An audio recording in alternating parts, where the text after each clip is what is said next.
आपण पाहत आहात नाशिक खबर न्यूज, जनतेचे हक्काचे व्यासपीठ। नाशिक पोलिसांची मोठी कामगिरी।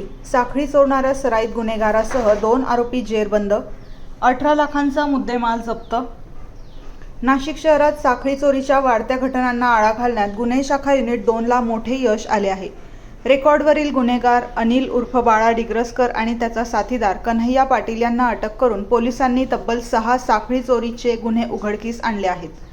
उपनगर परिसरात एका महिलेच्या गळ्यातील सोन्याची चेन हिसकावून नेल्याप्रकरणी दाखल झालेल्या गुन्ह्याचा तपास करताना गुन्हे शाखेने तांत्रिक विश्लेषण आणि गुप्त माहितीच्या आधारे आरोपींचा माग काढला।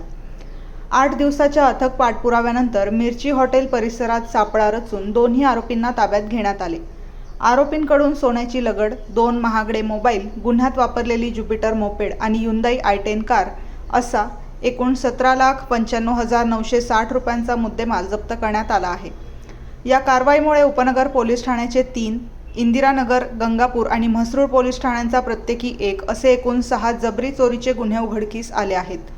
पोलीस आयुक्त संदीप कर्णिक, पोलीस उपायुक्त किरणकुमार चव्हाण आणि सहाय्यक पोलीस आयुक्त संदीप मिटके यांच्या मार्गदर्शनाखाली गुन्हे शाखा युनिट 2 चे प्रभारी अधिकारी हेमंत तोडकर आणि त्यांच्या पथकाने ही उल्लेखनीय कामगिरी केली आहे।